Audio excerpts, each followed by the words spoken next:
ជាអ្នកណាបងកើតស្នេហាលើលោកឲ្យមនុស្សស្មងត្រូវជួបមនុស្សបោកអស់ក្តីសង្ឃឹមពីមិនទាន់បានស្គាល់រូបគេខ្ញុំពេញដោយស្នាមញញឹមឥឡូវត្រឹមយំនឹកស្ដាយរឿងកនឡងយំគេមិនលឺឈឺគេមិនបានដឹងបើពេលនឹងខ្ញុំត្រូវស្លាប់បាត់ប្រហែលមិនដឹងផងព្រោះគេរវល់អោបអ្នកថ្មីជាប់ទ្រូងគ្មានសេះសល់មួយនាទីគិតខ្ញុំឡើយសួរខ្លួនឯងគេអស់ចាំលែងអាចឲ្យខ្ញុំសើយំជីវិតលីលំដោយរឿងផ្លែក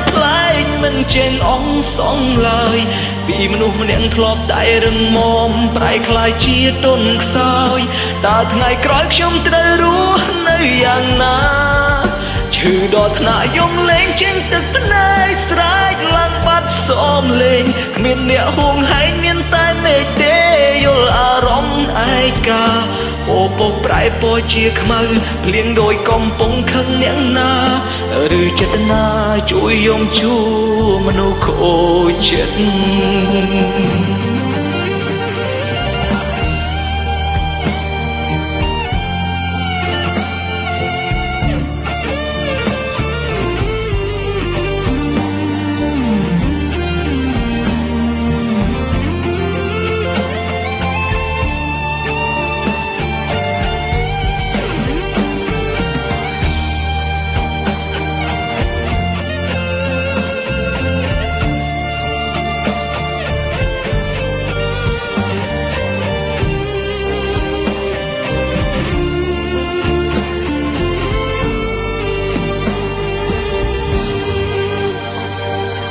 គេមិនលឺ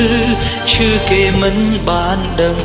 បើពេលនឹងខ្ញុំត្រូវស្លាប់បាត់ប្រហែលមិនដឹងផងព្រោះគេរវល់អោបអ្នកថ្មីជាប់ទ្រូងគ្មានសេះសល់មួយនាទីគិតខ្ញុំឡើយសួរខ្លួនឯងគេអស់ចាំលែងអាចឲ្យខ្ញុំសើជុំជីវិតលីលំដោយរឿងផ្លែកមិនចេះអង្សងឡើយពីមនុស្សម្នាក់ធ្លាប់តែរឹងមាំប្រែคล้ายជាទន់ខ្សោយតើថ្ងៃក្រោយខ្ញុំត្រូវរស់នៅយ៉ាងណាឈឺដល់ថ្នាក់យំលេងចេញទឹកភ្នែកស្រែកឡើងបាត់សមលេងគ្មានអ្នកហួងហែងមានតែមេឃទេយល់អារម្មណ៍ឯកាពោពុកប្រែពណ៌ជាខ្មៅភ្លៀងដោយកំពុងខឹងអ្នកណាឬចេតនាជួយយំជួមនុស្សខូចចិត្ត